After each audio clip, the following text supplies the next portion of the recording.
Underway. Awesome. So today what we are tasked with is making our way through the rest of the section on biology and behavior. And I need to make that not blue because you can't see that at all. So biology and behavior is our focus this morning. We are finishing up the section on the cellular components of the central nervous system. And we will be spending the majority of our time this morning talking about the action potential. Okay, so let me just do one more sound check. Does everybody hear me okay?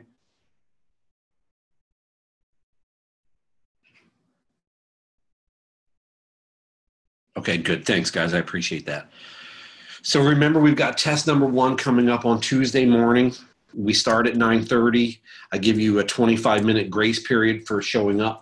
If you show up later than 9:55, you will not be given a test. You'll have a 0, and you don't want that to happen on your first test. 7 questions from the introductory chunk of Chapter 1, 14 questions from the research methods part of Chapter 1, and a significant number, 19 questions from this Chapter 2 material on biology. All right? So in terms of budgeting your time, I'd recommend, the biology section getting the significant chunk of your study time for sure. I certainly recommend doing lots of retrieval practice using the learning curve quizzes. Certainly going to supplemental instruction sessions will help as well. Okay. Any general questions for me either about the test or other sorts of issues that you need to touch base with me about? Are there diagrams? What I'll say is that there could be diagrams on the test where I have you, identify what part of the, which one of the 4 lobes of the cortex the arrow is pointing at, something like that. Which part of the neuron I'm pointing at. Okay, that would certainly be fair game for what we're going to do on Tuesday. All right, so when we left off from our face-to-face get-together on Tuesday, we had run through the major parts of the neuron together. And I just want to circle back and hit the high points there again, right? So in terms of the sequence with which information moves through one neuron, the sequence is it comes in through these dendrites, these thin, spindly, branch-like fibers here that extend from the cell body. So in through the dendrites, through the cell body, down the axon, until ultimately getting to the terminal buds or terminal endings or terminal buttons over here. The 2 additional things we mentioned as well were the myelin sheaths, these segments that wrap around the axon, again, axon carrying information away from the cell body. Those myelin sheaths serve to speed up the transmission of this electrical within communication that we're talking about. Okay. Basically, by insulating the axon from the extracellular fluid, these myelin sheaths make it so that the electrical charge basically jumps from node to node. So that was the final piece. The nodes of Ranvier are these unmyelinated sections of the axon. At the nodes of Ranvier is where we have the ion channels, right?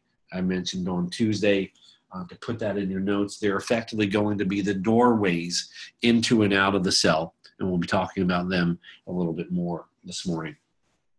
Any questions on those 6 major parts of the neuron?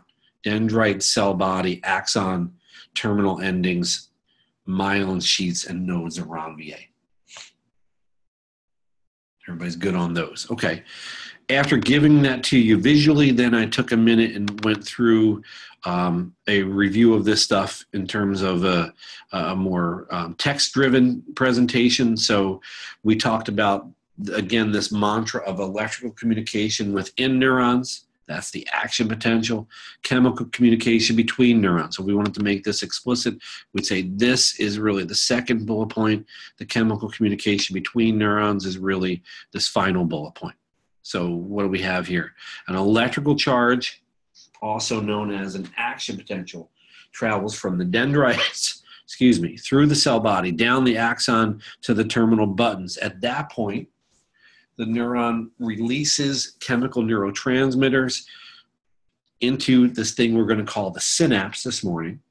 neurotransmitters move across the synapse to the next neuron, the receiving neuron, and they start the electrical charge in that neuron. So we have electrical within, causing chemical between, which then yields electrical within, which then causes chemical between, and so on down the line, right? This cascading sequence of dominoes here as messages are moving through your central nervous system, and again, doing so very, very rapidly, right? What we've been talking about sort of makes it feel like, you know, this takes a little bit of time. No, we're going to be talking about things that are occurring on the order of milliseconds as we discuss this communication today, okay? All right.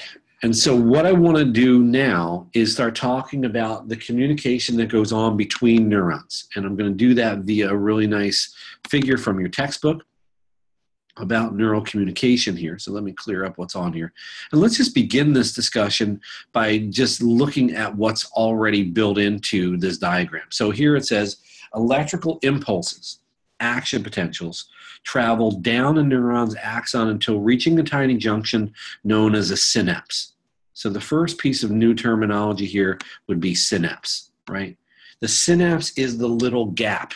So if you look over here to the left side with me for a second, it says the synaptic gap. It's this little space, as I mentioned on Tuesday, between neuron number 1 and neuron number 2, right? I said they don't butt up against each other. To get even more specific about the terminology here, we would actually call this first neuron the presynaptic neuron. This is, in layperson's terms, neuron number 1. The second neuron over here, which they've labeled as the receiving neuron, is the postsynaptic neuron, right? It means after the synapse. So this would be neuron number 2, okay?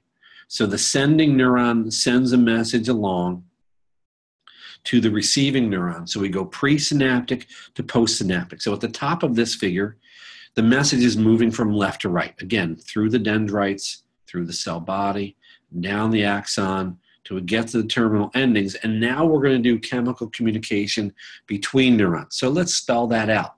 What we're going to do here with this little diagram is we're going to take this junction right here between neuron number 1 and neuron number 2 and blow it up and examine it a little more closely. And now the message, instead of moving from left to right, is going to be moving from top to bottom on the slide. So the sending neuron, as it says here, has an action potential going on. Okay, there's an action potential going on, which is sending a message down to the very, very end of these terminal endings. The next new thing I need to sneak in here is the name for these little containers that hold the neurotransmitter molecules. We refer to those little containers or packages as synaptic vesicles. Synaptic vesicles is the technical term for those guys.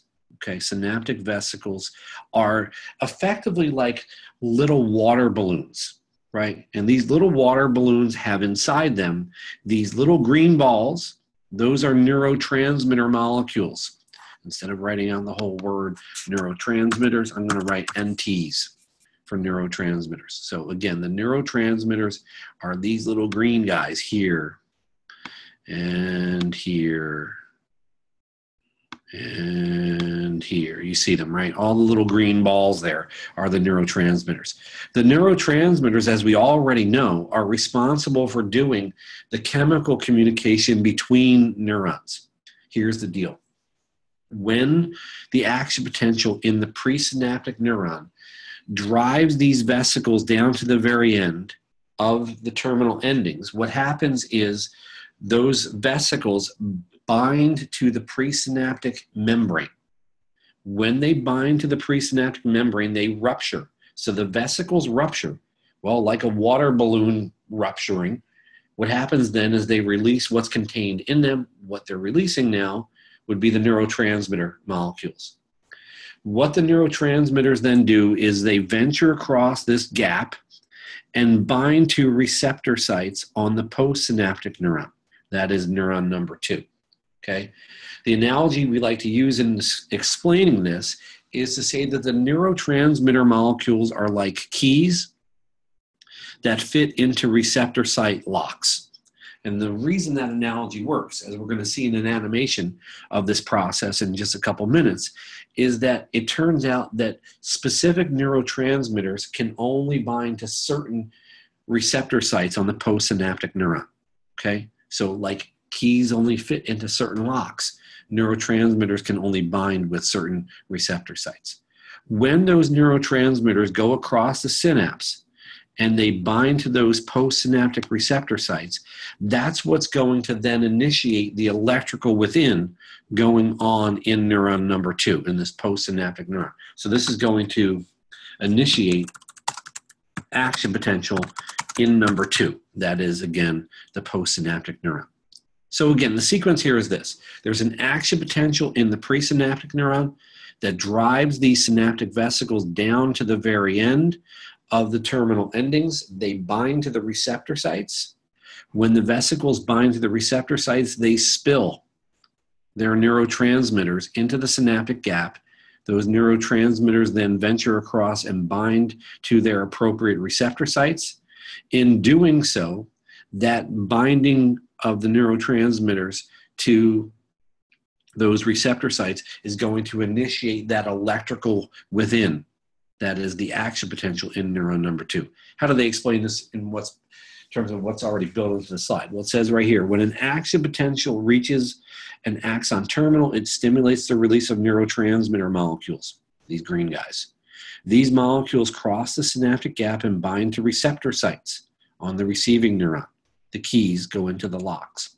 This allows electrically charged atoms, i.e. ions, to enter the receiving neuron and either excite or inhibit a new action potential. So when those neurotransmitters bind to receptor sites, that is going to open up ion channels in neuron number 2, which is going to be what initiates that action potential in neuron number 2. Ultimately, on the back end, in case you're curious how this show ends, the sending neuron normally reabsorbs, that is basically vacuums up excess neurotransmitter molecules, and that process is known as reuptake. So let me stop there for a second. Any questions on what I've introduced here on this slide with this little figure?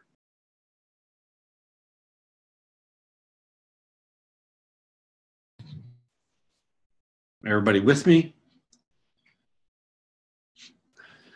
All right, good. So that's the story in terms of communication between neuron number 1 and neuron number 2. I'm not going to label reuptake as step 2. It depends how you start labeling this stuff, right? It's the final thing that happens. Reuptake is this process of reabsorbing or vacuuming back up the neurotransmitters into neuron number 1. And we're going to talk about that a little bit at the end of the course, which is one of the mechanisms through which some of the medications that we use for depression do what they do. Those medications basically turn off the reuptake process. If you don't remove it, the net effect is more neurotransmitter bathing the synapse here, if you will. And in doing so, that leads to potential enhancements in mood in the context of something like depression. All right. I do want to point out that you guys have a really nice infographic in your textbook on a lot of this content. So this is infographic 2.2 that shows you communication between neurons. So normal neurotransmission goes this way. An action potential reaches the terminal buds, the very end of neuron number 1. The action potential triggers vesicles to release their neurotransmitters into the synaptic gap. Neurotransmitters then bind to their matching receptor sites on the receiving neuron's dendrite, right? That's where it goes into number 2, is via the dendrite, causing positively charged particles to enter the cell. That is, ions move into neuron number 2, and action potential is then created in number 2. And then after binding, neurotransmitters are reabsorbed or they diffuse out. There's a couple different mechanisms through which they do that. They've got some information here about agonists and antagonists. I'm not really going to talk about that. We will talk more generally about excitatory versus inhibitory neurotransmitters in just a bit. Before we get to that, I do want to show you this process rather than in a static way like we have on this figure, in a dynamic way in the material that you guys have available to you on Launchpad. So let me just jump over into Launchpad for a second. I'm in the 8 o'clock section. Your 9 o'clock section is identical in terms of what's in there. So if we just click on Chapter 2 on biology, We know that the textbook does the cellular level first. So this is actually in section 2A on neurons and neural communication. 2.3 is where I have placed in for you here about a half dozen different resources to help you understand neural communication. So there are like 1 million of these things available to you in Launchpad. What I've done in building this course in Launchpad is I've curated these materials to give you the very best of what's available to you here. So what I'm going to grab here is concept practice item here, which says structure of a synapse. The first panel is a nice little kind of rollover that lets you review the major parts of the synapse here. As you roll over each of them, it will actually tell you what that thing does, right? Axons, synaptic vesicles, these membranes that contain neurotransmitters, synaptic gap.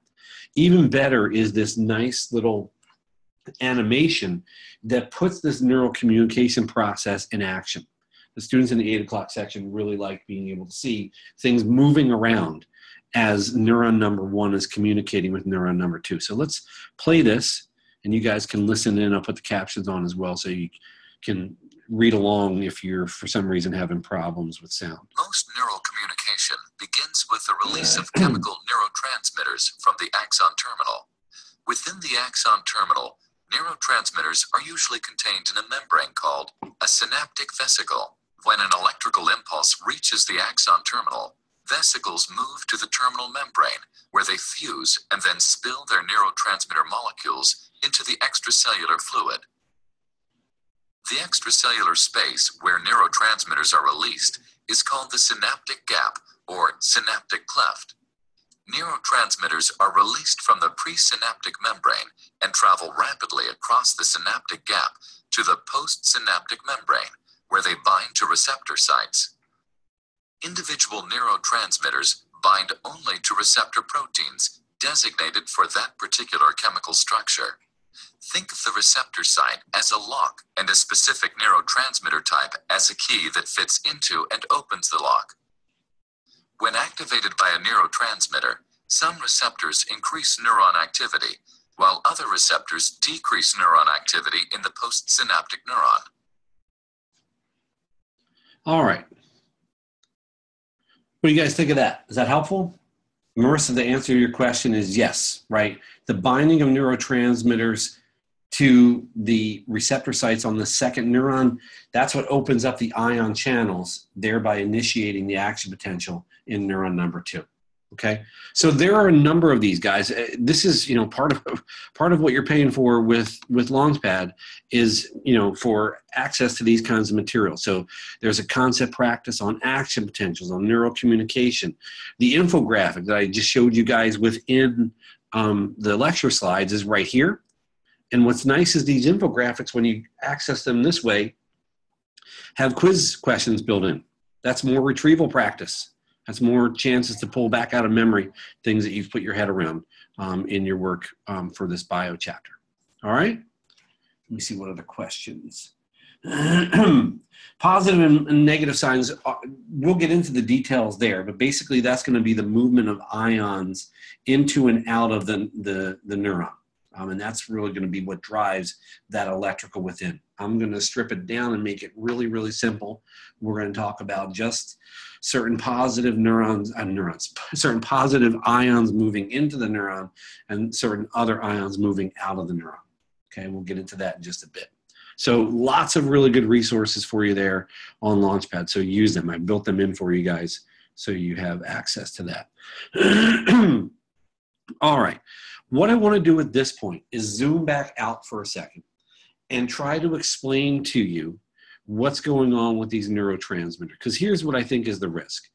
When you start getting into the nitty-gritty details here in the section on biology, sometimes it feels like we're doing all this stuff, we're getting into all these details, and you might start wondering, like, what does this have to do with psychology, right? I don't necessarily see the relevance of neurotransmitters and receptor sites and ions and ion channels, and how does that connect with studying behavior and mental processes. So This slide is my attempt to demonstrate for you the relevance of neurotransmitters to things that you should care about if you're an intro psych student. So let's review just for a minute. Excuse me. Chemical substances that carry signals across the synapse. That's what neurotransmitters are. We already know that, right? They do the chemical between communication. So I'll just sneak that in here, right? This is what is responsible for the chemical between that we've been saying again and again and again. So neurotransmitters do the chemical between communication for us. Awesome. We also now know that these neurotransmitters bind to receptor sites on the postsynaptic neuron, right?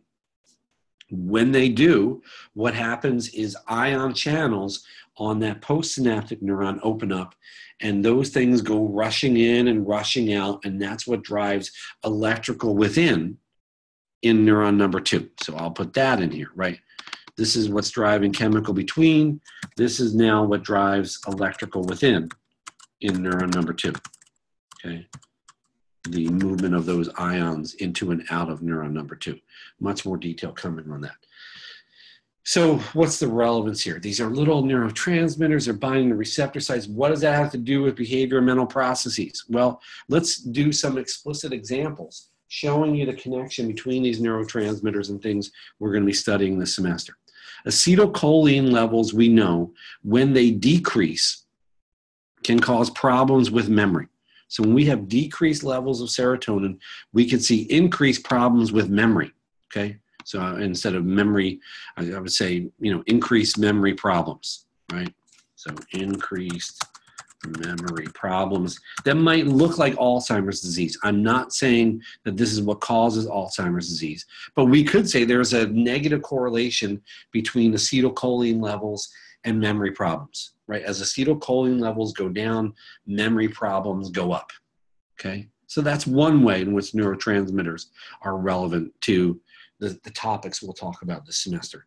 GABA is an inhibitory neurotransmitter. So it's a little unique in that instead of exciting an action potential on neuron number 2, GABA will actually make it less likely that neuron number 2 will fire an action potential. Basically what happens here is GABA functions like the brakes on a car. It slows things down. And what we know about GABA in terms of specific disorders and things that we're interested in this course is that decreased levels of GABA are associated with problems with anxiety. So when GABA levels are too low, we see problems with anxiety disorders, okay? How do we know this? Well, we know this because we have medications that treat some of those anxiety disorders, and medications that you probably have heard about, like Valium and Xanax, do what they do by increasing GABA levels. Interesting. Think about this for a second. In the context of an anxiety disorder, we have a person whose system is kind of all shook up, right? If I were to piggyback this on what we talked about on Tuesday, face-to-face, right? It's like their sympathetic division of their autonomic nervous system, that fight or flight system, is overactive and they're all shook up. What we need is something like Valium or Xanax to decrease all of this activation. So if we increase GABA levels, this is what Valium and Xanax do. They increase the activity of an inhibitory neurotransmitter. The best way to think about Valium and Xanax is they are medications that effectively help you to pump on the brakes, to press on the brakes and slow things down in a system that's all shook up, okay?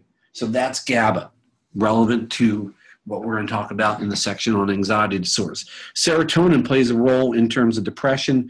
We know that decreased serotonin levels are associated with increased levels of depression. So we have lower levels of serotonin. If I give you a Prozac or a Paxil or a Zoloft, what those medications will do is they will increase serotonin levels. And in fact, the mechanism through which they do it that we'll talk about later on in the course is actually the stopping of that reuptake process. So if you don't remove neurotransmitters from the synapse, the net result is more of that serotonin bathing the synapse. So serotonin is relevant in that regard. Finally, dopamine. We've got two seemingly unrelated disorders that are actually connected via this dopamine neurotransmitter. With schizophrenia, dopamine levels are too high. And what happens is you end up having false beliefs that we call delusions. You end up having false sensory experiences, which we call hallucinations. You see things and hear things that aren't there. If I give you a medication for schizophrenia, it's called an antipsychotic medication. And what that medication does is it dampens or decreases dopamine activity. A seemingly unrelated disease that you might have heard about is called Parkinson's, where there are problems with tremors and problems related to movement. Parkinson's disease looks like it's due to decreased levels of dopamine in a specific part of the brain. The part of the brain is called the substantia nigra. That's more detail than you need to know. But the interesting thing here is that there's a connection between these two seemingly unrelated disorders via this neurotransmitter known as dopamine. So, for example, if you have an aunt or an uncle who, let's say, has Parkinson's, if your aunt or uncle takes too much of their anti-Parkinson's medication, that is, they take too much of a medication that pushes dopamine levels higher, they could actually start having schizophrenia-like symptoms. I'm not saying this will cause schizophrenia. What I'm saying is they might start behaving in a more paranoid way. They might start believing that people are out to get them, that people are out to do them harm.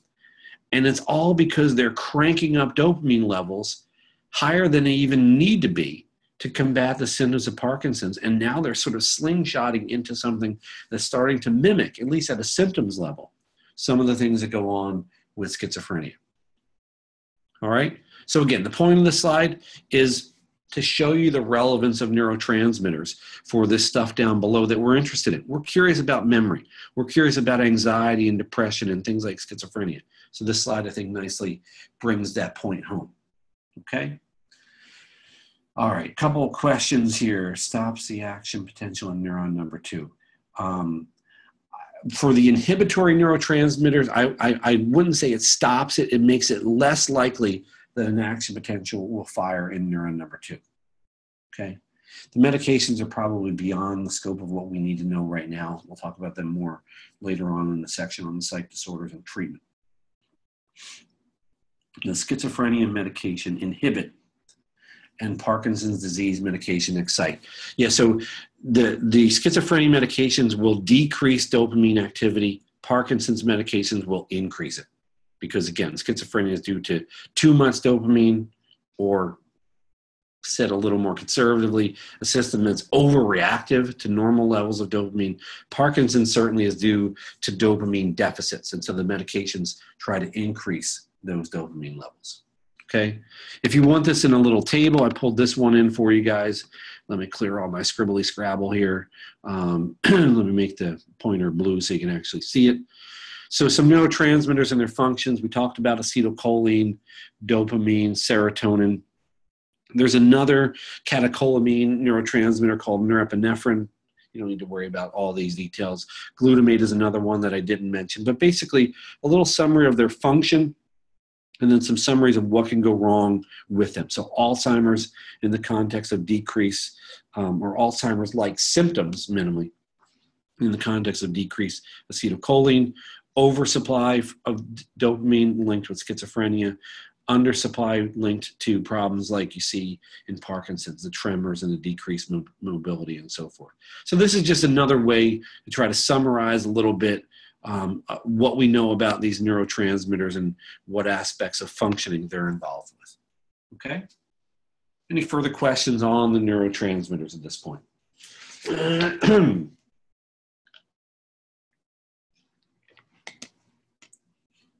I could. I'm not going to answer questions when. What I don't want to do during these final classes before a test is answer questions like, "Do we need to know X?" or "Are you going to ask us X?" Okay, you should be able to extract from what I'm talking about. If I just spent 10 minutes talking about neurotransmitters and I'm asking you 19 questions about the bio section, probably one of those is going to have one of those questions will have something to do with neurotransmitters. All right, so let me give you a easy test type question on this next slide and see what you guys can do with it. Just chime into the chat box if you would. Neurotransmitters are chemical messengers that travel across the what?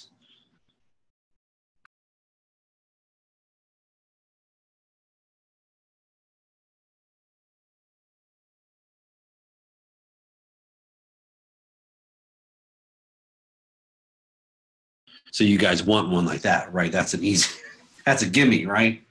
That's a little 8-inch putt. You just knock it in and move on. Yes, neurotransmitters travel across the synaptic gap. Just trying to make sure that you've got your head around the fact that there's this little space between neuron number 1 and neuron number 2. Awesome. I'm going to turn the page, and we're going to spend the remaining 45 minutes talking about the action potential. So here's the deal. This slide gives us a series of synonyms for the action potential. So the first bullet point says the electrical charge or nerve impulse that occurs within the neuron is called the action potential. So 3 interchangeable terms for this, right? This is, again, for the 14th time, right?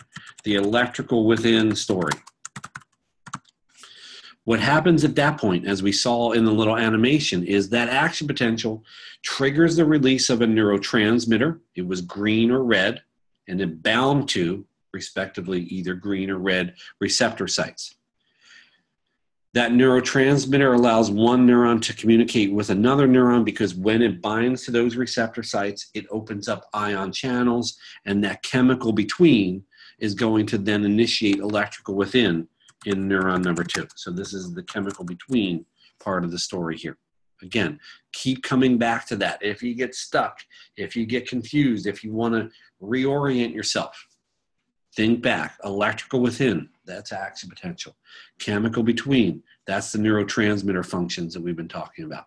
Okay, and we just went through and drilled down to specific neurotransmitters. So now you can go beyond the nitty-gritty details about the biology and say, oh yeah, serotonin is related to depression, and GABA has something to do with anxiety disorders. Okay, so it's not just this sort of inert knowledge about neurotransmitters. It's actually connected in the things that we're going to be talking about this semester. Okay? All right, so here's what I'm going to do. I'm going to tell you the story of the action potential, but I'm going to do it in a certain way. And the way that I'm going to do it is in a very stripped down, simplified, but still true way. So I'm willing to bet of the 35 of you in here, because I'm logged in twice, so 37 minus 2 means there's 35 students here. Some of you guys know more about this stuff than I do. That's fine. What I'm going to tell you again is a stripped down, simplified, but still true story about how this action potential thing works, okay? There are some additional details about calcium ions and the sodium potassium pump and some other things that we just don't need. It's an intro psych class. We want to understand the basics here so that you understand it. If you never take another psych class, you know what's going on. Or if you do go and take a biopsych class, you've got an adequate foundation when you hit that class to hit the ground running and know exactly what's going on. Okay, so I want to begin the story of the action potential here by setting up the major actors that we're going to focus in on. Okay, ions and the action potential is the title of the slide. What are ions? Well, I'm hoping that you know, because you had some kind of decent science education along the way, that ions are electrically charged molecules, right? They've got one more proton than electron, or one more electron than proton. So sodium and chloride are normally concentrated outside of the neuron, outside of the cell. Sodium is Na positive. That means it's got one proton more than the number of electrons that it has. I'm going to make it simple and say we're only going to focus in on sodium. From the actors who are located normally outside the cell, let's just focus on sodium. And the final bullet point, for what's going on inside the cell, there is both potassium and some large negatively charged protein molecules. We don't need to get overly complicated. Again, let's keep it simple but true and talk about potassium. Okay, if we focus in on just sodium that normally resides outside the cell and potassium that normally resides inside the cell, we'll have enough in our hands to explain what goes on during this action potential. Okay? That's the story in words. Again, there's a lot more that could be said. We'll keep it simple. If you want this story in pictures, here it is in pictures about ions and ion channels and where these guys are located. At the top of the slide, we are looking at the extracellular fluid. That means the swampy mix the fluid, if you will, that this neuron is sort of floating in, right? In the extracellular fluid outside the neuron, we've got these green guys, which are chloride ions, but we're not super interested in chloride. We're stripping this down and making it as simple as we can. We are interested in sodium. Again, sodium normally outside the cell. So let me just circle a handful of these purple sodium guys that are normally outside the cell. Cool. All right. In the middle, we've got a dividing line, which is the cell membrane. Okay. The cell membrane is basically the property line, if you will, between the cell and its external environment. Well, now we're moving into that internal environment, into the intracellular fluid that is inside the neuron. What we've got inside the neuron is those large negatively charged protein molecules, these big green guys. But I said what we're going to focus on inside the cell is not that, but the potassium ions. Okay, so these little blue guys. Let's focus in on the little blue guys here, the potassium ions. Okay, they're inside the cell, and we're going to focus on the sodium that's normally outside the cell. Sitting along the cell membrane, we've got a couple of depictions here of ion channels. Again, from Tuesday, what I mentioned was that these ion channels are like doorways into and out of the kitchen in a restaurant. Okay, so if we imagine the bottom side here of this diagram is inside the neuron, let's say that's inside the kitchen. This ion channel lets people slide out of the kitchen. This ion channel on the right side lets people move from the dining area, move them into the kitchen. Okay, so ions and ion channels. What we're going to start with in trying to describe what's going on with the action potential is a depiction of the charge that is existing inside the cell in this intracellular fluid here. And what we're going to do is imagine that we stick a really, really tiny electrode into this neuron and we get a reading of whether that charge is positive or negative or zero. Okay? It turns out that when the cell is just sitting there unstimulated, it actually holds a negative charge. So here's what I want you to do. I want you to picture for a second a neuron or two in your primary visual cortex, in the occipital lobe, in the back of your head, right? If we were to stick a tiny electrode into one of those cells, when you were not being visually stimulated, maybe you were just lying there with your eyes closed, okay? When that cell is just resting there, unstimulated, it turns out that it has a negative charge. What I'm going to give you on the next slide is a depiction of that resting potential, that resting charge, and then the changes that will go on inside that cell as it does get stimulated. So when we transition from unstimulated to stimulated, what goes on in terms of the charge inside the cell? That's what we're going to be showing with the graph on the next slide that we're then going to revisit at least a couple more times as we see how this process unfolds. So let me just jump to this slide. And again, what we're showing on the slide is simply the charge inside the cell. So it says over here on the y-axis, the inside voltage in the cell in millivolts over time. So the x-axis is the passage of time from the first millisecond to the 7th millisecond. Super, super fast, right? Well, the title of the slide here is the resting potential. The resting potential part of this slide is right here. It's this lower left side where the cell is sitting, and again, it's not being stimulated. So we've got, again, something like a neuron in your primary visual cortex, and you're not looking at anything. Maybe you've got your eyes closed. It's just hanging out. And what we're saying here, according to the graph, is that when you're just sitting there and kind of hanging out, that cell has a resting potential charge of negative 70 millivolts. Now, you might be scratching your head and say, well, if there's nothing going on, why wouldn't it just be 0 millivolts? Why is there any kind of negativity in terms of the charge within the cell? Well, let's go back here for a second. Somebody try to figure out for me which of the actors down below here inside the cell might cause that cell to have a negative charge. What's carrying a negative charge here that might make the charge in my cell be negative 70 millivolts at the resting potential? Alex got it, right? These large negatively charged protein molecules are the agents that are driving this intracellular fluid to have this negative 70 millivolt resting potential charge, okay? The analogy I like to introduce here to try to help you make this really concrete is this.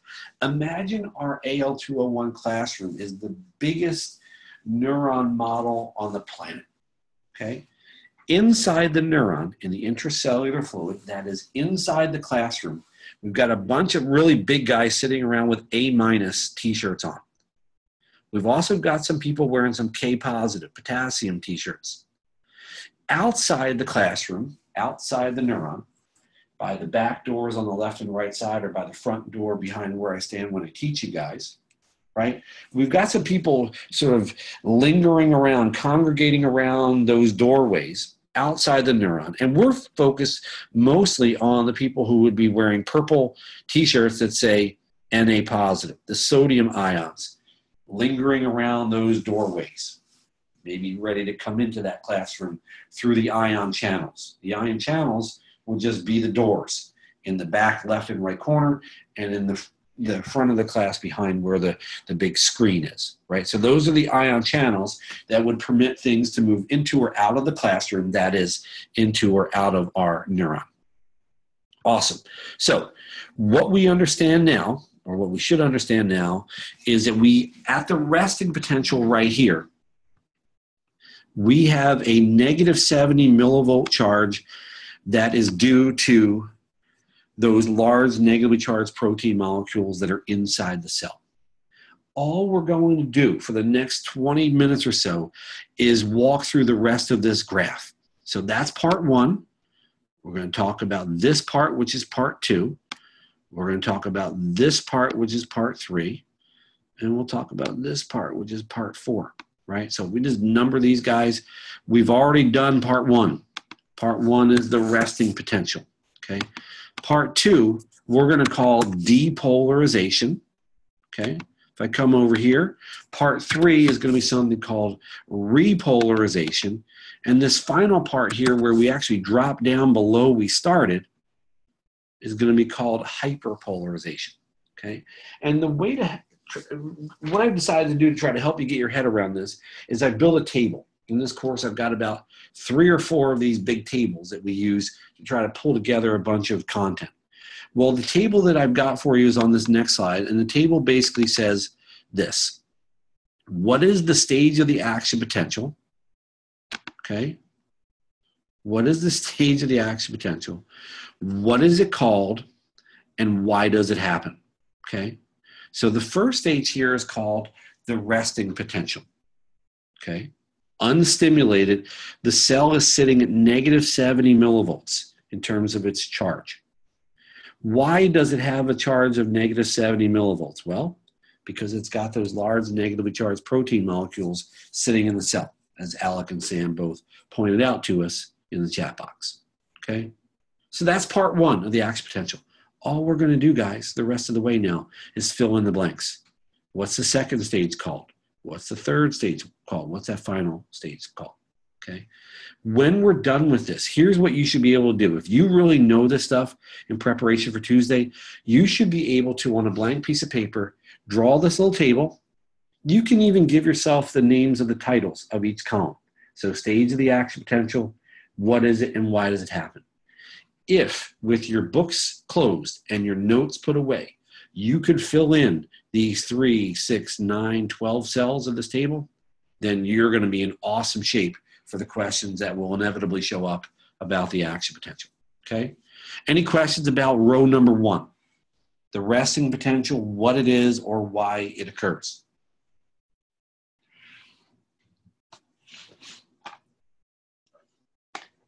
Cool, that's good news then. All right, so we said back here, we're going to run through a series of steps, right? So the series of steps began already with the resting potential. The second step after the resting potential is this guy here. And I gave you a name for it already. It's called depolarization, but you've got to be curious about this, right? I mean, this cell goes from negative 70 millivolts to positive 40 millivolts in about, what? That's about a half a millisecond. Okay, so something rather dramatic must be going on there to make that thing shoot up from negative 70 millivolts in terms of voltage up to positive 40 millivolts. So what causes this? Well, the way I like to describe this is actually go back to our understanding of what's going on at the level of these neurons, right? So up top here, we have the presynaptic neuron. So in panel C, this part here is the presynaptic neuron. That just means it's neuron number one, presynaptic. That's number one, right? That's the sending neuron. Down the bottom here, we have the dendrite of neuron number two. That is the postsynaptic neuron. Again, this is neuron number two, right? So there's a message being sent from neuron number one up above down to neuron number two down below, okay? So as we are tracing what's going on in terms of what starts an action potential, what I want us to focus in on is neuron number two, because that's where something is going to start, right? It's already going on in neuron number one. How do we know that? Well, because the vesicle is already doing something. So let's trace this in terms of neuron number two. What are the processes involved in getting neuron number two stirred up to fire this action potential, right? To go back to this previous slide, what makes this shooting up occur to go from negative 70 millivolts to positive 40 millivolts? Let's trace the sequence of events that lead to that. Well, if I were to lay this out for you, I'd do it in 4 steps. I'd say, number one, we already have an action potential in neuron number one, right? So you're looking at an image, and we are examining changes in the charges of cells in your primary visual cortex as you look at that image. When the action potential occurs in number one, what does it cause to happen? And I'll be even more specific and nudge you towards the right answer here. What does an action potential in number one cause the synaptic vesicles to do? You can see it on the left panel on this figure. Pop. And when they pop, Sam, what happens? The vesicles do what? Awesome, Francisco. Yeah, so vesicles release NTs, neurotransmitters. Okay, now look over here with me for a second. When those neurotransmitters on the left panel get released, what does the right panel show that they do? Where do the neurotransmitters go? Awesome, Hillary, yes. So the neurotransmitters bind to receptors, or receptor sites if you want to be a little more precise, okay? So that's what's going on here. The neurotransmitters are binding to the receptor sites. Now, I haven't even told you what this little orange thing is. It looks like something from Star Wars that slides open. What is that? What's opening up there? Yes, Matthew gets a million bonus point, right? Ion channels open. That's all that's going on here to drive, again, this crazy looking jump in the charge in the cell as it moves from negative 70 to positive 40. Let's go back to that slide again, right? If you understand this, you should be able to run this sequence either forward or backward. Let's run it backwards. Sodium is rushing in. That would actually be the fifth thing here if we want to be even more precise. We would say sodium Na positive rushes in. Okay, run it backwards. Why did the sodium come rushing in? Because these ion channels opened up. The doorways slid open. Why did they slide open? Because the neurotransmitters were binding to the receptor sites. Why did they do that? Because they got released from their vesicles. Why did they get released from their vesicles? Because the sending neuron, neuron number one, the presynaptic neuron, was stimulated. Okay? So that's running it backwards or running forward, right? We have an action potential in number one. We're looking at an image, and now we're looking at neurons in the visual cortex. That causes vesicles to fuse, to bind to the presynaptic membrane. When they do that, they release their neurotransmitters. Neurotransmitters are keys looking for a lock. They go and bind to those receptor sites. Boom. Actually, that lock and key analogy works well, because when the key goes into the lock, the door opens. The ion channels open up, and the sodium that's normally, these green guys, outside of neuron number 2, those sodium ions go rushing in to neuron number 2. Beautiful, isn't it? Nice way to kind of walk through this sequence. Let me stop there for a second. Any confusion about any of the parts here of what's driving this increase in the charge from negative 70 millivolts at the resting potential to positive 40 millivolts at the peak of this action potential graph? Feel like you got it? Let's go to the table then. I'm sorry, go to the figure that shows this graphic. So let me clear all my scribbling, right? So I'm giving you a name for this now. And the name for this process during which the cell jumps from a charge of negative 70 millivolts to about positive 40 millivolts is called depolarization, okay? So we're gonna keep building that table, right? So the table says, what is the name of the stage? It's called depolarization. What goes on? It says, what is it? It's a change in the charge in the cell from negative 70 millivolts to positive 40 millivolts. You guys tell me what's gonna go in that third column. It says, why does it happen? Why does this jump in the charge happen? Yes, Alexa gets another 1,000,000 bonus points, right? Sodium rushes in. So let's just go to the table. Here it is, spelled out for you explicitly, right? Depolarization is a change in the charge in the cell from negative 70 millivolts to positive 40 millivolts, and it is caused by the moving in of sodium into the cell. Think again in your mind of our classroom. When we're at the resting potential, all the sodium stuff is sitting outside. But once our classroom gets stimulated here, right, with the action potential coming from the presynaptic neuron, and neurotransmitters bind to receptor sites, you can picture those sort of on the perimeter of the classroom. When those receptor sites are filled with those neurotransmitters, that magically opens up the doors. And in the back of the room and in the front of the room, sodium comes rushing in. And they're little purple guys wearing Na positive shirts. So the charge in the room, that is the charge in the cell, is going to have to go up. And it does. It goes up from negative 70 millivolts to positive 40 millivolts. Okay? Any questions about depolarization? What it is or why it happens? Is this making sense? Are you with me? Tell me in the chat box. Okay, I'm trying to make it really simplified. Again, so it's still true, but not overly complicated, right? We don't need overly complicated. Let's go to the final 2 parts, right? I said we're going to run through all 4 parts of this graph here. What we've done already is we've looked at this resting potential due to those large negatively charged protein molecules. We've looked at depolarization caused by the rushing in of sodium. What's going to happen here? Only little thing I need to sneak in here is that at this point up above, I need to tell you something that happens. What happens at the peak of the action potential is that the sodium channels close, okay? The sodium channels close right up here. The only other thing I need to sneak in that I didn't mention already is that it's over here. I'm going to type in potassium channels open, okay? Right about here on the graph, I know the graph is already getting pretty messy. Right about at this point where I drop that X in, the potassium channels open, okay?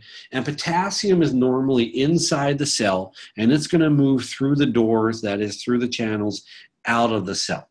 Okay, well, we've got 2 final phases to talk about here, and it looks like these phases are called repolarization and hyperpolarization. So we need to get our heads around what each of these is about. I like repolarization because I've got a little mnemonic that will help you remember this, I think, pretty easily. Repolarization is the return to the resting potential. The return to the resting potential. Look at that for a second. Why am I doing that crazy thing with the RE? Because it's a little mnemonic, because repolarization has RE, return has RE, and resting potential has RE. So when we return to the resting potential, that process is called repolarization. We're dropping down. The charge in the cell is decreasing from about positive 40 millivolts, actually down below where we started. It goes down below negative 70 millivolts. Does anybody want to take a guess as to why this happens?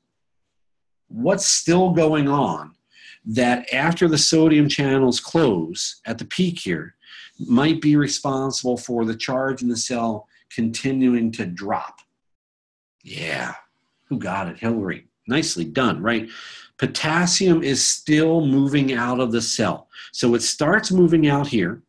And the reason this doesn't flatten out at this point, by the way, is that sodium can rush in more quickly than potassium can rush out. At the peak, once we finish the depolarization phase, sodium is no longer rushing in, but K positive is moving out. Just do the math.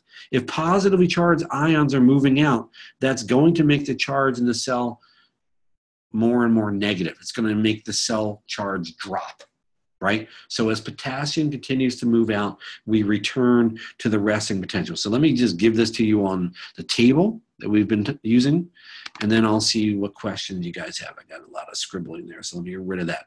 Don't worry about hyperpolarization yet. Repolarization is the return to the resting potential, and it is caused by the continued movement of potassium inside the cell or inside our classroom out the door, right? If K positive wearing t-shirt people are leaving our classroom, the charge in our classroom is going to drop. That's what's driving repolarization, the continued movement of positively charged potassium out of the cell.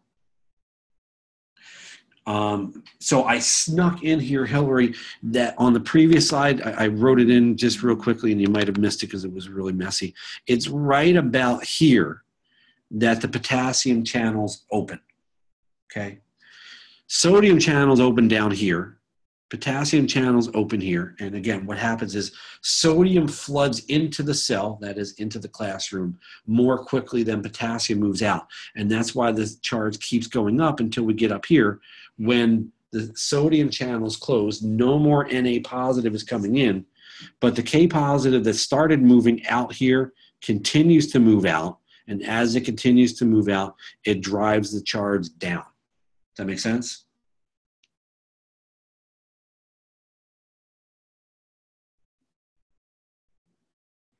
Good. All right, you're welcome. Excellent. So the final piece of the puzzle, the last phase that we haven't mentioned yet, is called hyperpolarization. Well, you guys know, I wasn't trying to do that. You guys know that the prefix hyper means excessive, right? So if you have a niece or a nephew, probably more likely a nephew, who's hyperactive, right? That just means they are excessively active. Well, hyperpolarized just means excessively polarized or excessively charged, right? What we've got going on during hyperpolarization is this little phase right in here where the cell is actually below where it was at the resting potential, right? The resting potential charge is negative 70 millivolts. During the hyperpolarized phase here, we're maybe at like negative 73 or negative 75 millivolts. We do ultimately readjust here and get back to the resting potential. And the mechanisms for that you do not need to know. All I want you to know, I'm going to make this really simple for hyperpolarization. All I want you to know is that it's during this hyperpolarization phase that the cell is in something known as a refractory period. Okay? This is all I want you to know about hyperpolarization. The cell is in a refractory period. And the way I think about the refractory period is it's basically a timeout period when that cell cannot be stimulated again. Okay?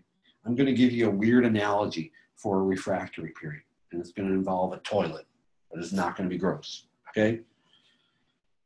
If you're at home and the toilet that you have at home, let's assume has a tank on the back of it, and you flush your toilet once, and as soon as you flush it, you immediately flush it a second time.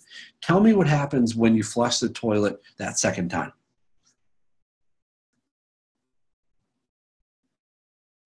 No, not a flood. What happens if you do 2 successive flushes of the toilet? Not much. Nothing happens. No water comes out. Thank you, Matthew. Right? What you could say is after the first flush, until the tank refills, what is the toilet in that we're talking about right now for our neuron? It's in one of these refractory periods. Thanks, Sam. Yeah, we're in a refractory period where you can't get that toilet to do what it normally would do. Well, in a similar way, during this about 4 millisecond period, that cell cannot be stimulated again. The advantage to this, by the way, is to keep action potentials moving in the direction we want them to move, right? Could you imagine if the message from your fingers that are burning right now doubled back on itself, and instead of moving from your fingers to your brain, it started moving from your fingers up to your brain and it doubled back on itself, okay? Or it was in your brain and it was doubling back on itself and there was some kind of a loop that got going on. No, what happens here is to keep things moving in the right direction, we get this refractory period, this little timeout period when the cell can't be re-stimulated. Okay, so the final row in this wonderful table is hyperpolarization. It's when the cell is temporarily at a charge of less than negative 70 millivolts, right? Remember the math here. It's at negative 73 or negative 75. That's less than negative 70, right? I'm not really explaining why this happens, admittedly, in this lower right cell of the table. Just know that that neuron is in a refractory period during that segment of the sequence, right? Basically, it's in a timeout for about 4 milliseconds or so, according to what we've seen in this graph that we've looked at all day long today. Okay? Any questions about that final row of this table, or really about anything that's contained in those 12 cells of the table, right? We've got 1, 2, 3, 4 rows by 1, 2, 3 columns. We've got 12 pieces of information that really collapse into more like 4 chunks of information about each of these stages of the action potential. Again, I'd recommend once you're underway with studying, which you should start doing today in preparation for Tuesday, once you're well into this, write this down on a piece of paper and just fill in the titles of these columns and then fill in the rest. If you could fill in the rest on your own, it's great retrieval practice and will demonstrate that you know what you're doing, okay? They go into this a little bit in chapter 2, but not to the degree that I'm going through it with you guys. The other thing you should be able to do, besides filling in the blanks on that table, is you should be able to generate this action potential graph on your own, okay? Again, by the time you're done studying. So you should be able to draw this out and say, this is the resting potential. It's at negative 70 millivolts, and it's due to those large negatively charged protein molecules. What is this rising phase? What do we call that? We didn't call it a rising phase. What do we call it? I'm about to get to the threshold, Marissa. That's depolarization. Repolarization is the return to the resting potential, and then hyperpolarization is this little timeout refractory period, okay? For those who were asking about when the channels are doing what they're doing, sodium is opening here. Shortly thereafter, potassium is opening. Sodium rushes in more quickly. It drives the charge up. We get to the peak here. Sodium channels closed. No more sodium is coming in, but this potassium, which is positively charged, keeps moving out. In doing so, it drives the charge back down during that repolarization phase. Okay? Excellent. So again, if you could do that, you're in good shape. Generate that action potential graph on your own. You'll be in excellent shape for Tuesday. All right. I have 3 slides and one final concept to cover in our last 10 minutes or so here. The final concept goes right to Marissa's question about this threshold and whatnot. So she was just a little bit out ahead of us with this. The final concept is that of the all or none law of the action potential. Here's the deal. This is super straightforward, okay? All neurons have a threshold, take my word for it, at approximately negative 55 millivolts, okay? The threshold basically is like a goal line that needs to be reached. like a goal line in football or soccer or field hockey or ice hockey or whatever, right? To score points in those various sports, you have to cross that threshold. To score an action potential here, you have to reach that negative 55 millivolt threshold. If you reach the threshold, an action potential fires, and we can refer to that as the all part of the all or none law. Once you reach that threshold, all action potentials look identical graphically, okay? If you barely reach negative 55 millivolts, or if you blast through and you go up to negative 52 or negative 50 millivolts, it doesn't matter in terms of what the graph will look like of the change in the charge in that cell. It's going to go to positive 40. It's not going to go to positive 42 or positive 46 if you blast through that threshold more so than you do at another time, right? So just like all touchdowns in football are worth 6 points, all you have to do is break the threshold, break the goal line. Even if the ball just barely breaks it, it's worth 6 points. And you don't get 9 points if you run through the back of the end zone, right? That's the all part of the all or none law. If you reach the threshold, you get the action potential. What happens if you don't reach the threshold? Well, to use a Seinfeld reference, no soup for you, right? The action potential will not fire. The none part of the all or none law is that if the threshold fails to be reached and you only drive the charge up to negative 58 millivolts or negative 57 millivolts or even negative 56 millivolts, right? Again, no soup for you. You do not get an action potential if you don't get to where you need to get to, right? Just like in football, you can't ask the referee, oh, could I have like 1 or 2 points because I almost got there? No, that's the none part of all or none. It's a black or white, it's on or it's off, it's happening or it's not happening. There are no like mini action potentials. They either happen or they don't. So I love the summary bullet point down the bottom here. This action potential electrical within event either occurs with the maximum and identical intensity, that's all, or it doesn't occur at all, that's none, okay? That's the story in words, and you know I like to try to give you graphics if it would be available to you to try to get your head around this. Let's look at this little graphic together, and you guys help me explain this, okay? We've got the threshold sitting here. Let's be explicit and say that that is at negative 55 millivolts. Okay, cool. Somebody explain to me what's going on in scenario number 1 here. What part of the all or none law is being demonstrated there? It looks like we failed to reach the threshold, and so this is the none part of all or none. No action potential is firing. Why not? Why no action potential here?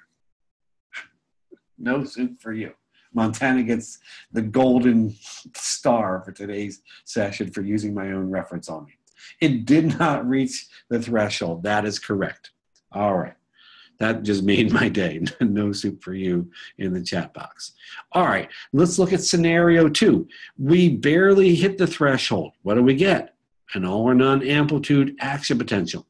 In scenario 3, we don't just barely reach negative 55, we blast through it. We don't get a larger amplitude action potential, though, on the back end, because remember, we get maximum and identical intensity action potentials once we reach that threshold. So in 2 and 3, what we've got going on is good examples of the all part of all or none, okay?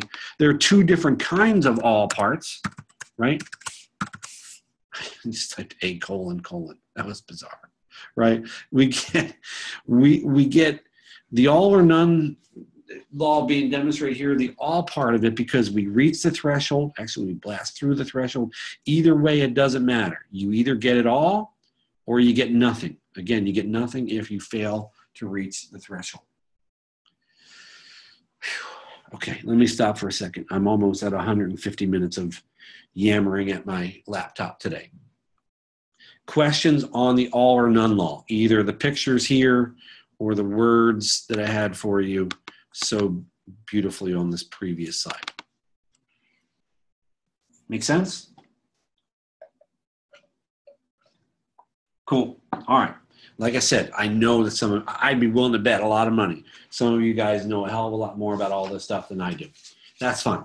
Our job is to just build a solid foundation for non-majors, build a foundation for majors who are going to take other psych courses and need to know some biology. You're going to know enough, given what I've told you, to hit the ground running in all those. When the spike occur? As soon as the threshold was passed. Yeah, I mean, I guess they're, you know, are you saying that it doesn't really depict that exactly that way, like here and here? If you want that to be shooting straight up, that's fine. I'm not going to give you anything that's that super picky about this, obviously. Okay, trying to simplify this as much as I can. Let me ask you one final polling question here. How about this one? Neurotransmitters bind to receptor sites and influence the flow of what into the receiving neurons?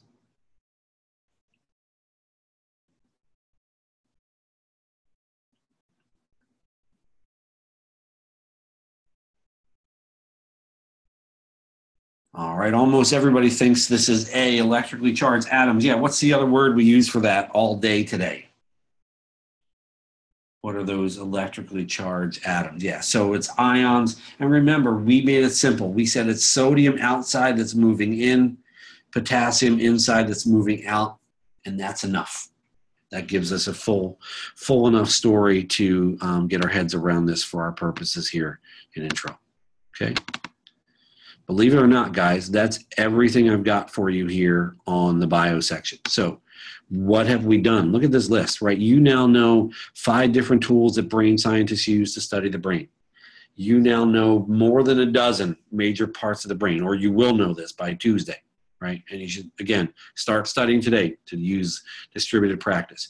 You know about the cellular components of the central nervous system. You know what the central nervous system is. You know about the parts of the neuron, and you know a lot now about the action potential, either with the table or with the graph showing the change in the charge in the cell over those 7 milliseconds or so, okay? So lots of good stuff that we've covered here in the bio section. It's important on its own in this segment of the course, but it's also going to be important as we go forward for us to be able to refer back to things that we talked about here, so that when I talk about memory or I talk about something related to a psychological disorder, I can refer back to neurotransmitters or the hippocampus and know that you know what the heck I'm talking about, okay? So it's important, obviously, for this first test. It's almost half the test questions, but we're going to lean back on this biomaterial as we make our way forward in other parts of the course. All right? So what am I going to recommend that you do? I'm going to recommend you start studying now. I'm going to recommend that you start using the learning curve quizzes to keep doing lots of retrieval practice. I'm going to recommend certainly that you read the textbook. I know a lot of you don't. I don't know how you would expect to do well if you're not reading as we go through this stuff. What's the final thing I'm going to recommend to help you prepare for the test? What's my favorite add-on to this course in the last 10 or 12 or 15 years? Yeah, supplemental instruction. So get to supplemental instruction sessions today, tomorrow, Monday, in preparation for our test on Tuesday. Again, we start at 9:30. No tests are being distributed after 9:55. So I think the weather was looking okay for Tuesday, but if there's any kind of yuckiness with the weather, again, leave earlier than you usually do. Get over here on campus and be ready to do what you need to do to take this test and get it done. All right? Any final questions for me before we wrap up? I've got the online office hour thing going on at 11, so click on that button to be able to access that if you need to touch base with me there. Okay. Where is supplemental instruction? It's all spelled out in the schedule. So the sessions are in different locations. Let me slide this down so I can get to what I need to get to. Click on this button here. Let me clear my scribbling. Here's the calendar. And if I do it from a weekly view, there's one in Love Library going on right now. There's another one starting at 11 in Love Library. There's McKenna. We've got something in Adams Humanities tomorrow morning with Haley. So lots and lots of opportunities. LL is Love Library. Great. Anything else, guys? All right, I'm going to stop the recording here so I can get it ready quickly for your classmates who are not here. I'll end the session. I'll kick all of you guys out. So have a good weekend. Don't forget to do your Learning Curve quizzes. Chapter 2 will be due Monday night at 11. Make sure you do those. Great practice and really easy points. All right? Have a good weekend, everybody. I'll see you guys on Tuesday for test number 1.